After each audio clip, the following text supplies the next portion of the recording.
Don't buy this telescope on episode 435 of the Actual Astronomy Podcast. I'm Christian. Joining me is Shane. We're amateur astronomers who love looking up at the night sky, and this podcast is for everybody who enjoys going out under the stars. So, Shane, did you read all the show notes? Oh yeah, these ones were probably the easiest to read. Yes, we have no show notes, folks. We are totally ad-libbing this one just as an FYI. So we were chatting about what we should do for a topic, and I think your partner came up with something there, Shane. She did, yes. We are going to talk about things. So this is probably more oriented for folks new to the hobby, but when you're buying new telescopes or getting started, occasionally you'll come across articles on things you need, or sometimes a new telescope will have like, add this to your purchase for $50 and you'll get like this beginner's package of accessories. Hmm. So we're just going to talk about some of that stuff and see if you really need it or if you should save your pennies or direct your pennies somewhere else. Is that Sounds is that yeah. accurate, Chris? Does that align with the show notes? Oh yes, more or less. I have some of my own opinions. I will chime in with some color commentary. So in general, when you buy a telescope, it comes with a handful of items, but typically these are referred to as the throwaways. Sort of Hmm. fair enough. Hey, so I've received several telescopes, and I have actually thrown eyepieces away. I bought a telescope for my nephews, and it was a great little telescope, but I didn't even send along the accessories because I feel that many of the accessories that come are confusing. They're like a combination of extensions and Barlows and all this stuff. Whereas in essence, like in my opinion, you only need three powers. You need a low power, you need a medium power, you need something of a medium high power. So in such respects as a telescopic field that's going to help you to find stuff, and then something that's going to allow you to zoom in a little bit, and then something that's going to allow you to start seeing some planetary detail with it getting too much atmospheric disturbance there. So that's kind of where I am on it. But anyway, I'll let you chime in with your thoughts there on that one, Shane. Yeah, like some telescopes will come with like a couple of Plossls, maybe a Barlow, maybe a lunar filter or some sort of a neutral density filter. Um, and I think if those come with the telescope, that's great. It gets you started for sure. But if there's any additional charge for some of these things, this is where you might want to do just a little bit more research because, to your point, Chris, it could be, disappointing, that's kind of in Mm. that throwaway category, depending on what the accessory package is. But, um, there's some good quality stuff out there now that doesn't cost you an arm and a leg, and just redirecting some of those funds to other just other purchases might be a little bit wiser. And another thing that we like to talk about too is sometimes it's worth just again saving your money, and if it's $100 for the accessory package, maybe just wait until you have $200 and buy like a really nice eyepiece or a higher quality Barlow or better filters, because a lot of this stuff, like again, you don't need to spend thousands to have real quality gear. And if you wait and save just a few more dollars to get, kind of just a little bit better quality, sometimes that'll last you a lifetime, Yeah. and it's kind of a one-time purchase then, and you have something that you'll be able to use without frustration and likely hang on to. Yeah. So I'm going to kind of spec this out a little bit, just sort of thinking about this while you're talking. So many telescopes, like especially like something like a refractor, is going to come with these there's sort of these very lightweight aluminum tripods, and then the mounts that they often come with are a bit too lightweight, meaning they're going to have a lot of vibration with them. And it's kind of like you're buying a whole package, but you're not getting any one particular item that is really going to meet the requirements for amateur astronomy. I was watching an Ed Ting video actually this just yesterday on the Sivbiny 90 millimeter f5.5, just for entertainment purposes. Mhm. And Ed goes on and talks about how that telescope, to him anyway, seemed like a fairly good scope. You have to make some minor adjustments to the focusers, which is pretty common in a $200 class instrument. But then he kind of mounts it on sort of a rickety tripod and then like a Porta 2 mount. But many of these lightweight mounts that come with the scopes just aren't going to be sufficient. And I think one of the barriers to people getting into astronomy, clearly, because this is where many of the mass-produced scopes are coming in to fill a niche with, is that they come with that tripod, the telescope itself, and a plethora of eyepiece extensions and confusing little parts. Because I think in people's minds, that's what it is. It's just like a huge mass assortment of very specialized esoteric items that are going to be very difficult to kind of jumble together. But really, Shane, I think people really need to step back and do some digging and research to figure out what mounts in that are going to work and what they want to do with the instrument. I think that's why, in essence, and I think it still holds true, that our primary recommendation still ends up being the about 8-inch f6 Dobsonian reflector as the primary starting kit for astronomy. If I'm not mistaken, is that still your recommendation as well? Yeah, yeah, it's pretty hard to beat the value that you get for those 8-inch Newtonians. And they come in, I don't know what the going rate is, but under 1,000 Canadian dollars. I think probably closer like to 600 or 700 Canadian dollars. And often they'll come with a Plössl or two to get you going. And that's a lifetime telescope right there. They perform well. They'll show you lots of things, and you really can't complain other than you'll have to collimate it, and that's not that hard once you learn the process. Or if you get a laser collimator, it's pretty simple then. And they work great. So yeah, definitely still a recommendation on my part too. And to be honest, those Dobsonians in that size, sort of that 8, 10, maybe 12-inch size, I think 12 inches getting a bit on the large size for somebody who's just getting started. But an 8 to 10-inch Dobsonian in the starter packs that I've seen typically come with fairly high quality Plössls. And if they Mhm. come with a Barlow or a Finder or anything, it's usually like a Finder of a zero power quality, as well as a decent 2X Barlow. In general, those are going to be okay to get going with astronomy as far as your beginner's pack goes. So our recommendation on getting started is to go with such an instrument, and then to maybe get some different eyepieces as time goes on, and learn how to use the instrument. But yeah, there's going to be some investment, like either going with the Dobsonian, as Shane, you mentioned, you're going to need to learn how to optically alignment or do collimation. Or if you're going with the refractor, well, you're not going to have to learn the mechanics of optical alignment, hopefully. You are going to have to figure out how to create your own kit, because you're going to need to figure out that tripod, and you're going to need to figure out the mount and everything like that. And that can get become a bit of a barrier, I think, to people getting into astronomy.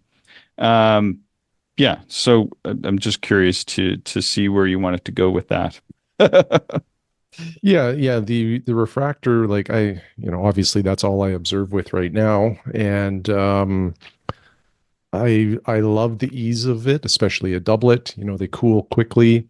They have great optics. But yeah, you're now in, you're not just buying a telescope, but you're needing to buy the mount and the tripod, and it definitely amps up your cost. And your dollar per the ratio of dollar per, say inch or millimeter of aperture is far more expensive with the refractor, and it always will be. And that's sort of the trade-off, I guess. A whole different experience, smaller aperture, but it has some other benefits with it. So I still have a hard time saying don't like you, or I shouldn't say have a hard time. To me, the right path is still the 8-inch Newtonian, just because it just works so well. And Hmm. again, it's not cost prohibitive. Maybe something else to just, put back into the forefront here, and we talked about it a little bit on last episode, is don't discount used gear either. Or it's kind of a dumb way to put it, but make sure you consider used gear because it can also help keep the cost down, and you might be able to get some higher quality accessories or a higher quality telescope because your dollar just goes further, because typically the gear has already depreciated. Yeah. I think that is one of the big hurdles also with the astronomy and getting started in astronomy is that I think people are going to be reluctant to buy used equipment out of the gate. And I think that's something that I probably ought to have considered much sooner. So I did start buying used equipment, but it was only after I joined a club. And that was something I learned almost immediately when I joined an astronomy club, was that typically people weren't buying eyepieces and many of these other things new, especially those of us who were a bit younger didn't have as much money to put towards the hobby. And so my friend Graham and I, we would go and scour the used ads trying to find, and even at that time, not even necessarily high-end equipment, but just any equipment that was going to work, at significant discount.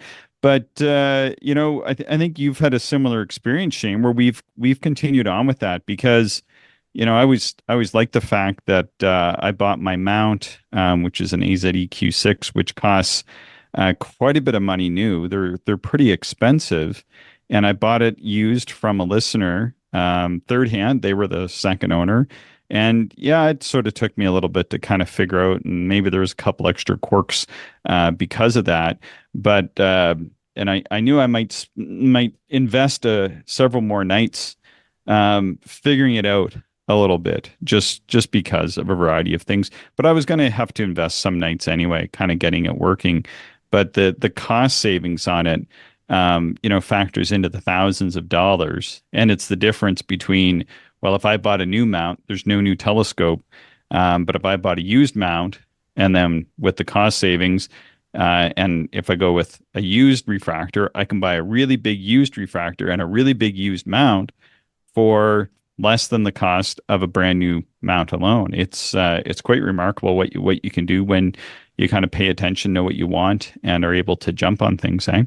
Absolutely. Yeah. And another good resource, like certainly you can do a lot of research online. And I would suggest anybody that's, looking to purchase a telescope for the first time or well advanced into their astronomy hobby, do some online research at Cloudy Nights or Stargazers Lounge. And there's probably a few other sources out there as well. But another is to just call or walk into one of the astronomy, like one of the, renowned astronomy stores and just tell them your budget and what you're looking for, and they can often provide a lot of really good guidance. And if you're looking or wondering like which is the right store to go to, there's many of them all over the world. If you're in Europe, there's First Light Optics, there's TS Optics, I believe, APM. If you're in East Asia, there's, I don't know really how to pronounce this very well, but Kyoei dash Oh, Osaka. yeah. They specialize, well, they have a lot of different brands, but in the US, there's Agena, there's Astronomics, there's probably a few others. And then here in Canada, we have a whole bunch too. There's ConScope, Ontario Scope, or Ontario Telescopes, David Astro, All Astronomy Star. Plus, All Yep. Star. Who Yeah. sponsors the local star party? So we have to say that. Yeah. Yeah, there's the KW or Kitchener Waterloo Yeah. telescope. There's Telescopes Canada. There's a whole bunch up here Yeah. too, Yeah. that are all like really really good vendors that have really good quality gear, and they're good resources or good sources for this stuff, but also can provide again some of that guidance as to what might suit your needs. Yeah, and I'm hoping that we can have the folks from All Star on soon because would like to get like their perspective from as a telescope store and a vendor. of what their recommendation is for people to get started with astronomy, because I get this question all the time, and now my typical answer is the binoculars or the Dobsonian, and like people's eyes, just like when you show them this stuff, it's such a shift, in what they are, their preconceived notion and ideas of what this stuff should look like and what they want. Mm. Initially has to shift dramatically from one of, sort of that equipment ownership to what you want to do with that equipment. Yeah, no, that's a really good point for sure. Because yeah, a Dobsonian certainly doesn't look like kind of that idealistic telescope that you have in your Hmm. mind. And the first time I saw one, I was like, "What is this?" And it just made no sense to me.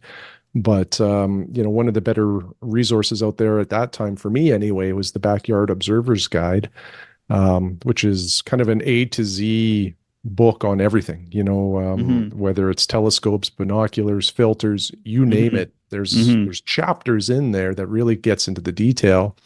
And that was a very instrumental book for me because it did recommend the 8-inch f6 Dob as the ideal telescope. And I followed those instructions, and I certainly have no regrets. It really was good, and there's multiple editions of that book now, and I Mm. forget what the most current one is. Is it 4 or 5, Chris? It's yellow. It's yellow. Okay. But that's another thing that I would say is something to have in the library, particularly if you're new.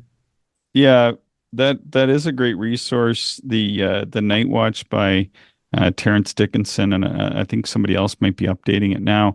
But these are all good books, and I think the advice is pretty sound in those.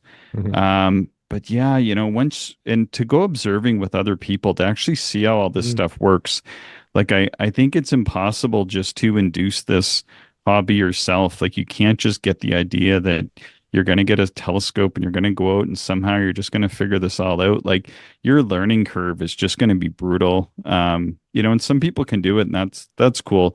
But people will also get some pretty strange concepts and ideas as well. So, I mean, if one is going that solo route, then I mean, really getting subscriptions to Sky and Telescope Astronomy Magazine, and any others that you can get your hands on is going to be hugely beneficial, because you really need to find out from other people how to do this and how it works. In particular, seeing how this stuff goes together, like figuring out how you're going to put a refractor on a mount on a tripod or pier or whatever you're doing is that's a complicated process.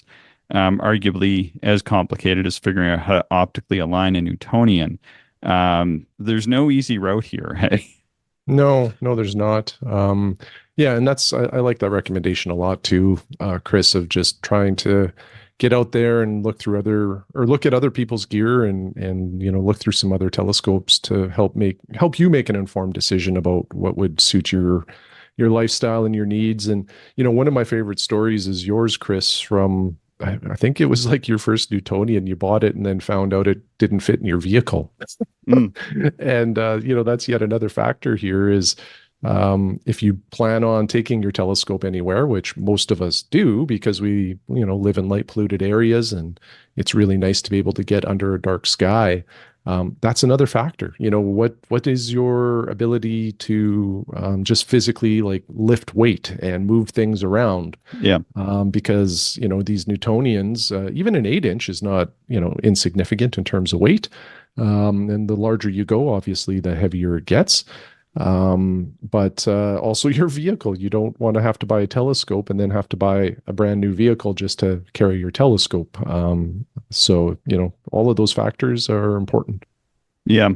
And it's amazing how different we all are, and you end up getting some interesting preferences over time. Because the one thing I noticed with you is you don't care as much for the wide field as I do. Yeah. And then you're much more picky on maybe how flat or how the Mhm. eyepiece is performing or the telescope field curvature, which sort of strangely enough doesn't really bother me so much because my eye has inherent flaws in it.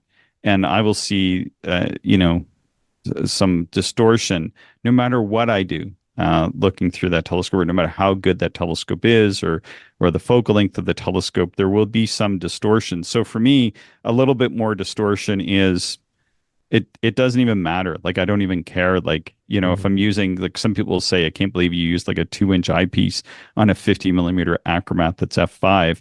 And yeah, like I kind of have to refocus the outside of the field of view, but sometimes I have to do that anyway, just in my regular use of a normal telescope. So for me, like that aberration is probably worse than it is for somebody like yourself, Shane, and for Mhm. lots of other people. But for me, I'm dealing with that anyway, so it doesn't even matter. So I can, strangely enough, I feel like I'm much more comfortable going wider field and dealing with the optical imperfections that are inherent in the system than somebody who gets a pretty good flat field if they're looking through like a nice longer focal length telescope. It's kind of funny like that. Yeah, yeah, yeah. No, that's a really good point too. And the other thing I've talked about a little bit in the past is, well, actually, before I even get into that, if you're very courageous, the aspect of the hobby around making your own telescope is an option Mm, too.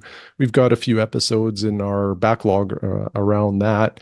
All the way from grinding your own mirror, but you can also simplify some of that process by buying some of that stuff pre-established, and then it's more just assembly.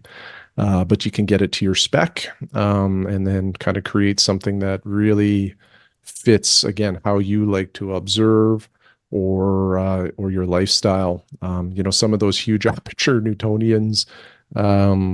That are exceptionally fast, so that they're a smaller compact telescope that doesn't require a ladder, is super intriguing. And that might be something, probably I would suggest anyway, for somebody who's been in the hobby for a little while and has maybe fine-tuned exactly what their desires or needs are, and then you sort of go out and make it happen.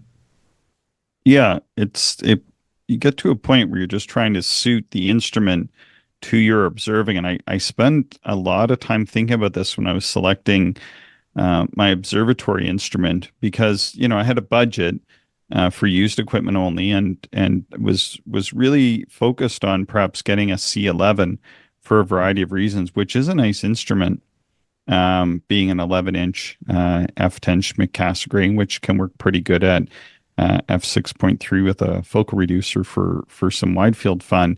Um, but there's a few limitations in such an instrument, which is, well, one, a larger instrument like that does have a pretty like long focal length, into the thousands of millimeters. So even at the lowest of powers, you're going to have a relatively small field of view.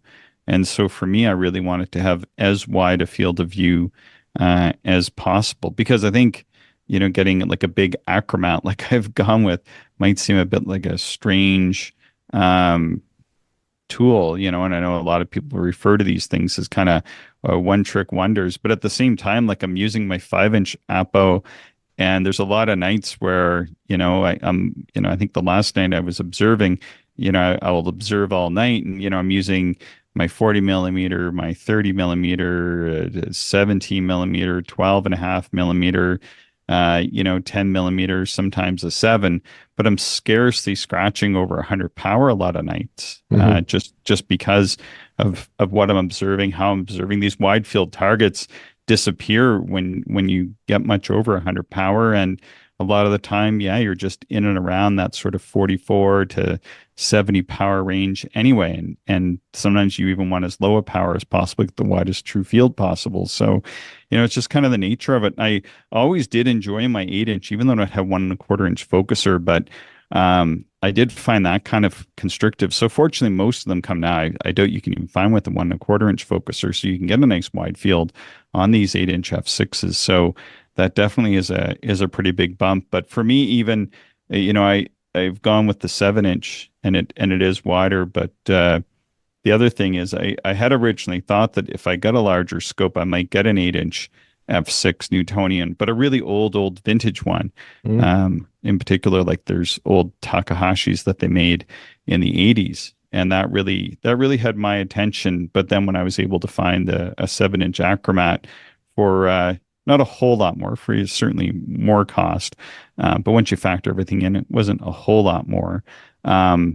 that's what I've decided to go for. But the Newtonian was pretty close to the top of my list, which is kind of ironic in a way if you think about to go through like this whole long journey and looking through all the telescopes I've looked through, only to settle on the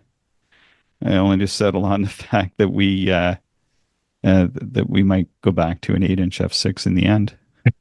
Yeah. Yeah, it's kind of interesting for sure.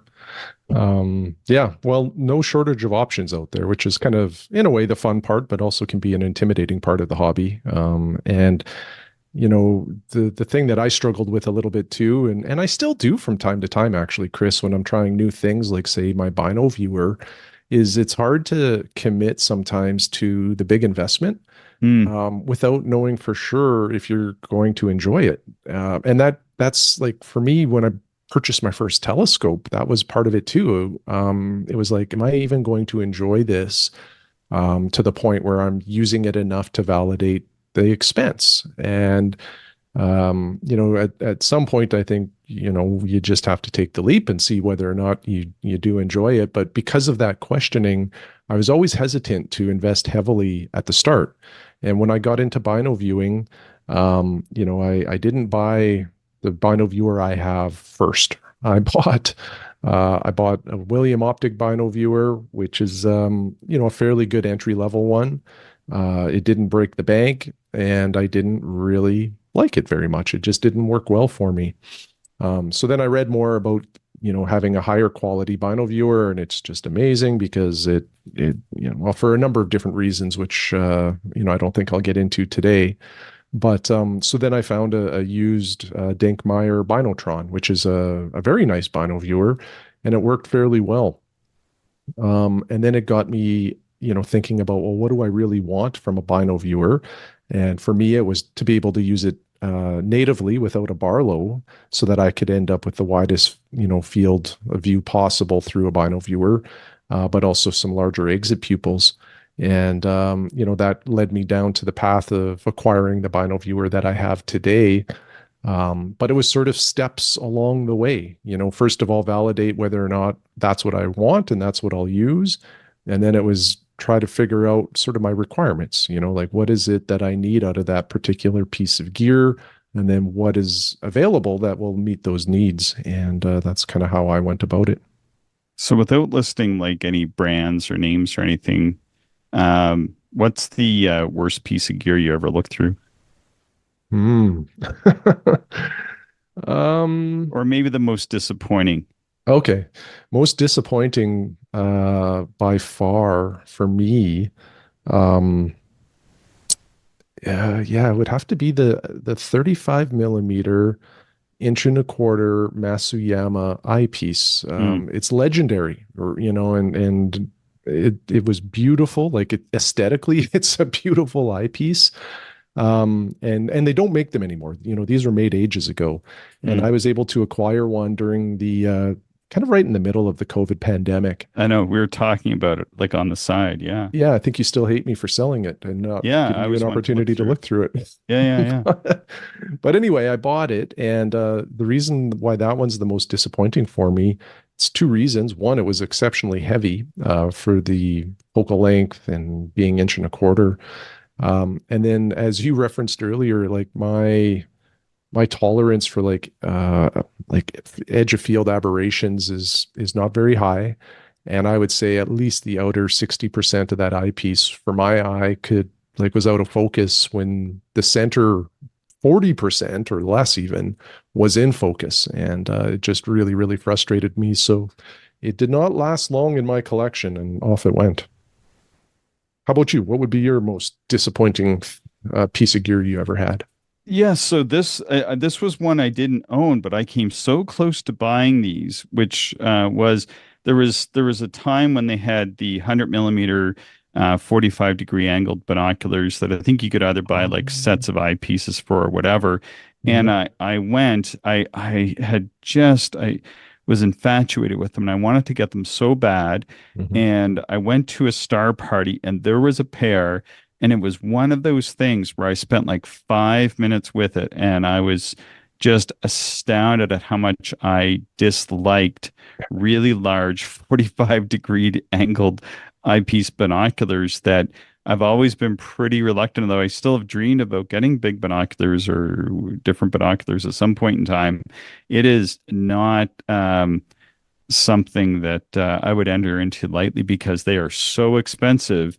Yet the futz factor on them was astronomical, and I'm not even going to list any types because I looked at the full gamut from the inexpensive budget variety all the way up to the absolute most expensive ones ever available, and I felt the exact same way about all of them. I just couldn't get into it. They were kind of neat. But it was like it was kind of fun to go out last night and look through so and so's crazy expensive binoculars. But I was so glad I wouldn't drop a dollar on them kind of thing. It just Mm. wasn't for me. Maybe it is for some people, and I don't want to be insulting to anybody, but for me, I can kind of see why those did fall out of favor with the masses because I remember there was a time when everybody seemed to be selling these, and they really went through this big hype cycle. And boy, after looking through a bunch of pairs, I was just like, mm-mm. The field of view, not that big. Usability, not that good. Optical quality, highly variable. And even the best of the best, just the futz factor. How do you mount them? How do you steer them? Like touring the sky was limited and just not my thing. Hmm. Yeah, no, that's very interesting. Because sometimes, the brochure view of the gear looks incredible. Like that sounds amazing, but once you actually start using it, sometimes you discover it's just not quite, living up to expectations. So I'm going to ask you the reverse. What was the most sort of underhyped or the thing that you had or the things, maybe you can even come up with a couple of examples, Shane, I certainly can, of something that was like you were like, meh, like I'm gonna get this, but my expectations are low, or this might be a neat thing to have, but it ended up being like fantastic. What was one thing that you bought that you were just like kind of on the fence over or didn't really have huge expectations, but it just blew you away? Yeah, that's super easy. When I bought my Skywatcher 120 ED refractor, it came with a Skywatcher eyepiece that I think some people might just say, it falls into that throwaway category because it's Mm, inexpensive. It's not like a super fancy design or anything like that, but it was a 2-inch, 28 millimeter, and it's just called Skywatcher LE, I think. mm, I don't even know what that eyepiece is worth if you were to buy it. And I had it, it came with the telescope, but I had some Panoptics and Naglers and things like that. So I never even used it. mm, Just discounted it right away because, these eyepieces, I was biased, thinking that these eyepieces that come packaged with the scopes aren't that good. So why would I even bother? I have way better in my collection already. And then I don't even know why, but one night in the backyard, I put it in and I couldn't believe how good it was. It mm, was mhm, like the eye relief was wonderful. It was really nice transmission. I felt the field of view was pretty solid all the way through. And it was really lightweight. Um, and here's the true testament is I've sold that telescope, but I've kept that eyepiece and I huh, still have it. And I don't use it a ton, but I do use it occasionally. And mhm, I find it to be like just a wonderful eyepiece for like public outreach because it's so easy to use. Like eye placement is so simple. It shows a nice field of view. At 28 millimeters, you got a little bit of power happening there. So it's just great. And if anybody has an opportunity to acquire one of those, I'd recommend it because sometimes people sell those for like $25 or $30, because it came with the telescope and they'll never use it. mm. What about Pretty. you? Well, I kind of have a nothing as specific necessarily, but a bit of a list in my mind is the binoculars. Because when I got into astronomy, somebody had gifted me binoculars, and I was like, binoculars for astronomy? What the heck? And I was almost reluctant to use them, and almost just used them out of respect for the person who gave them to me. But of course, that works out phenomenally well, just as a regular old pair of 10 by 50s that I used until they fell apart. And then sort of second to that, it took me a long time to get a reclining lawn chair. Mm. And the reclining lawn chair and astronomy, it is just a match made for heaven, perhaps is the way to put it. Like that's the thing to do is to get your binoculars, get a reclining lawn chair. If anybody's listening to this and they are not doing that, like you are just grossly missing out on a lot of fun relaxation under the stars, especially in the summer, I think.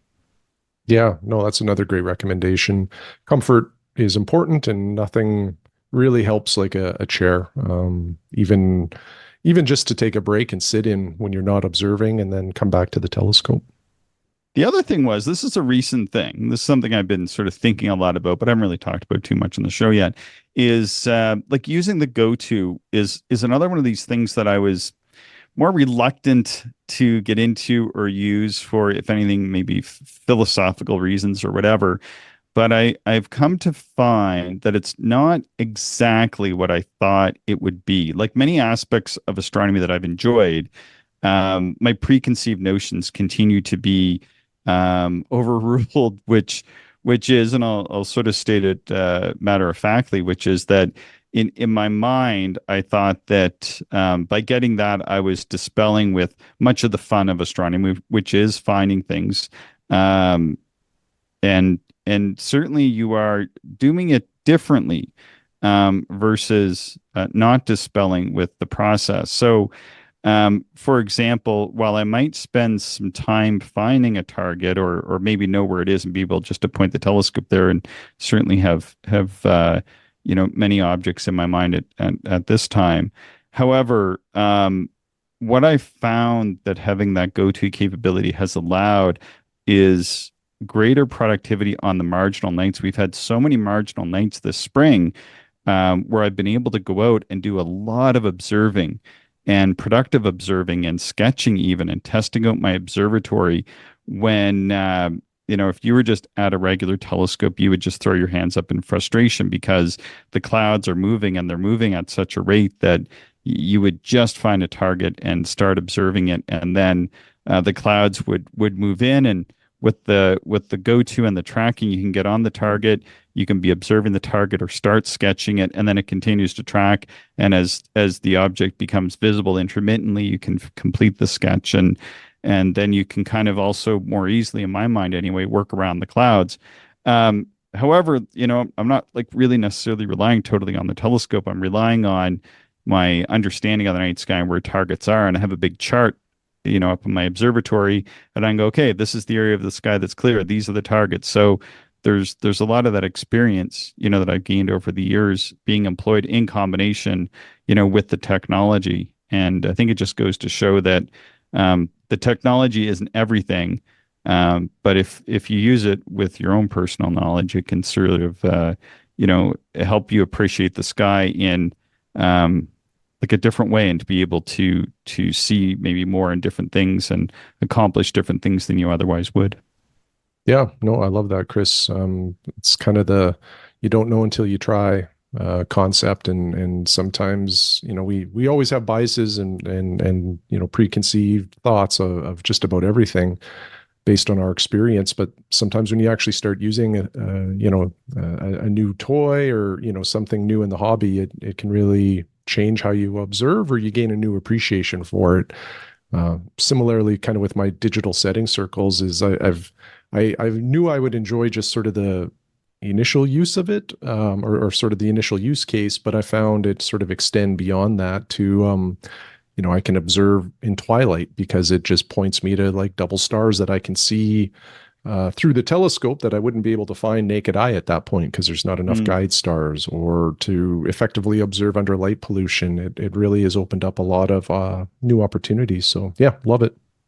Another thing is, and this is very specific and almost going back to some of the other things we've talked about today, is that Borg 50 millimeter Mm. has really, like, that telescope, and I have to get it out again when we get a good night, is that telescope is almost like a thing in itself. It's not like a binocular view, but it has a wide field, in fact, wider than any of my binoculars and virtually all binoculars that are out there. And the ability to use filters and different eyepieces. And it doesn't really resolve things so much as concentrates the light from large and extended objects. Like, for example, viewing the Barnard's Loop and the Heart and Soul nebulas, and large objects like the Hyades, and seeing the Pleiades in a huge field of view, seeing both the Sword of Orion and the Belt of Orion in the same field of view, and seeing Coma Berenices, the Andromeda Galaxy, like floating with massive space around it on all sides, is just remarkable. With the binoculars, even with IS, you're holding them, or if you're using binoculars mounted, it's on a tripod, which isn't the easiest angle. But with this telescope, you can set it up on a easily adjusted tripod and really scan all over the sky. And it is a rather different view from any other view I've had of the night sky, either through binoculars or a telescope. And you can pop the power a little. So, it's nice to be able to put in a 12.5 millimeter eyepiece and get some of that resolution and then to use the low power eyepieces and get over a 10-degree true field with filters is quite spectacular. So that's when I almost call it an eyepiece, because it's only the same size as an eyepiece. It's actually about the same weight as a Nagler 22, and it's much lighter weight than some of the other heavier Naglers even. Yeah, very cool. Cool. All right. Well, anything else to add to this show, Shane? No, Chris, that's it. Well, please subscribe, share the show with other stargazers. Send us your ideas, observations, and questions to actualastronomy@gmail.com. Thank you, everyone, for listening, and we hope you enjoyed the show. If you are interested in more information, would like to contact us, or if you would like to support the podcast, check out our website, actualastronomy.com.